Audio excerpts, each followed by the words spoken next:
Beyond the reach of the world we know, hidden in the stark silence of the Colorado mountains, lies a fortress built not just of concrete and steel, but of a profound moral contradiction. This is a journey into the heart of a DX Supermax, a place where society locks away its most monstrous creations, but within its sterile, soundproofed walls. A haunting question echoes: are we delivering ultimate justice, or have we engineered a hell that reflects our own darkest capabilities? This is not just a story about a prison. It is a reflection on the price of absolute safety and the shadow it casts upon the human soul. Let us know where you are watching from and what time you found this video.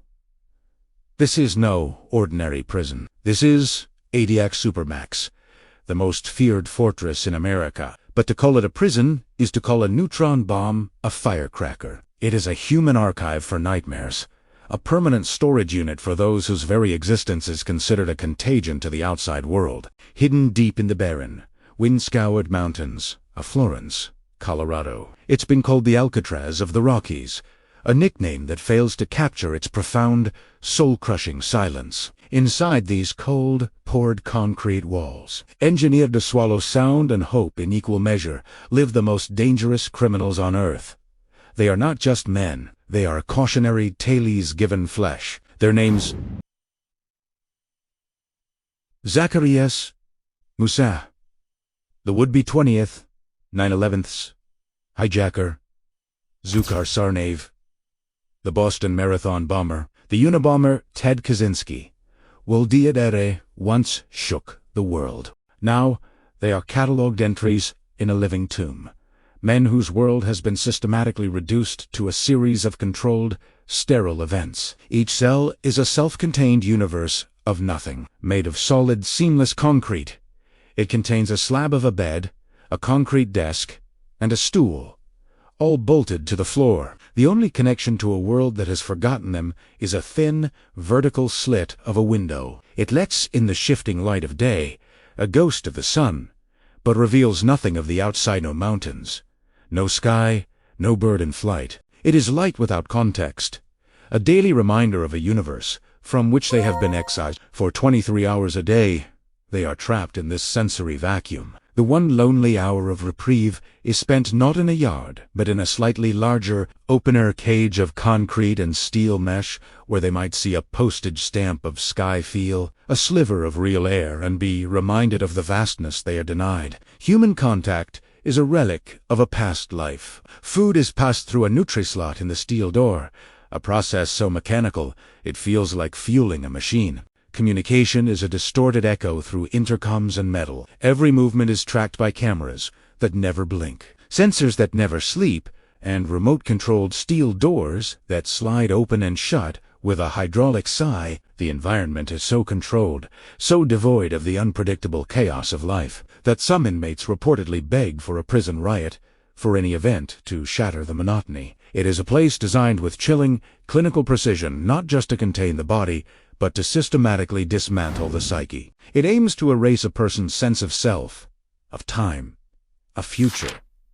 It is a slow, bureaucratic, and so we are left with the profound and unsettling question you posed. Is a DX Supermax the ultimate symbol of justice? For the victims of the atrocities these men committed, for the families of the fallen, for a society that demands ultimate security, the answer can feel like a resounding yes. It is the end of the line, a guarantee that the architects of terror and mass murder can never harm again. It is justice as absolute neutralization. It is the modern equivalent of casting a monster into a bottomless pit and sealing it shut.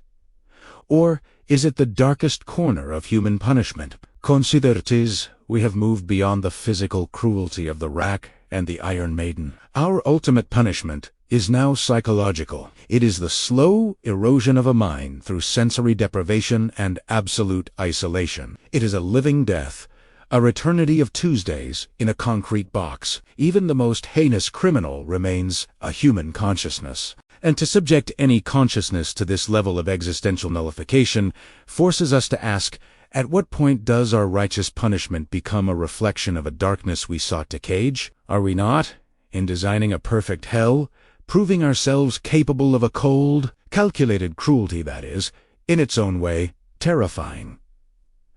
ADEX Florence is not a simple answer. It is a mirror. It asks us what we believe justice to be and what price we are willing to pay, not in dollars, but in our own humanity, to cit don.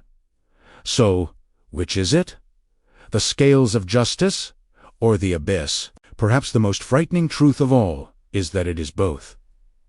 This perpetual silence is not an absence. It is a presence. It is the true warden of ADX Florence. The hum of the ventilation system, the distant, metallic clunk of a Dorothy's are not breaks in the quiet, but its components. In this environment, the mind, starved of external stimulus, turns inward. And for these men, the interior landscape is a haunted country. Some wage war against the erasure.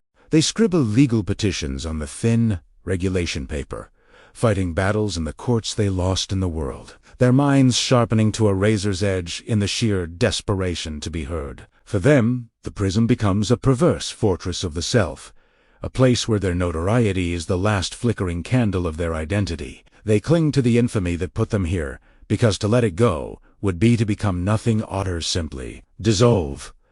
They retreat into catatonia, or they talk to phantoms in the concrete. The Bureau of Prisons quietly operates a suicide watch unit within the a metaprism within the prison, for those who have broken under the weight of their own endless existence. The regimen is so effective at dismantling a person that it often achieves its goal too well, creating a husk that requires constant monitoring, a hollow man where a monster once was. And then there is the bureaucracy of hell, which is perhaps its most modern feature. The guards are not brutish thugs. They are professionals following a complex manual of procedures. They are taught to be impassive, to never use an inmate's name, only their number. This is not a place of hot rage, but of cold, dispassionate, and perfect control. The violence here is not a fist to the face. It is the denial of a book, the revocation of a phone call, the seamless, silent extension of isolation. It is a violence of policy, administered by people who clock out at the end of the day and drive home to see their children.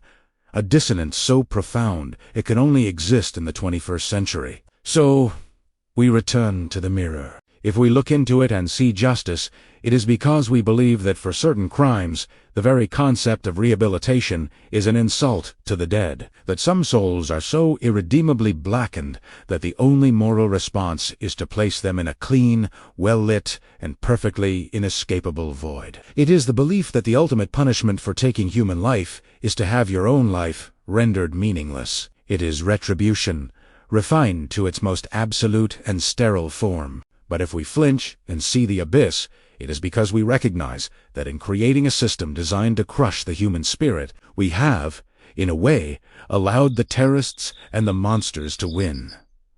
They sought to tear down our world with chaos and fear. In response, we have built a monument to order and terror. We have proven that when pushed to the brink, a civilized society is capable of engineering a fate that is, in its own way, as terrifying as any bomb. The conscious, living annihilation of the self. ADC's Florence does not house ghosts, it creates them. It is a machine that turns men into echoes of themselves, a perpetual motion machine of punishment that runs on the fuel of a prisoner's own decaying mind. Is it necessary? Perhaps. The world contains evils that cannot be reasoned with, and a society must protect itself, but let us never call it anything but what it is. Our darkest corner, a place where we have chosen, with clear-eyed calculation, to answer the question, what do we do with the unforgivable? With a sentence that is itself, in its endless, silent, and solitary expanse, arguably unforgivable. It is the place where our pursuit of justice holds hands with our capacity for cruelty, and they walk together, forever, down the same cold, concrete hall.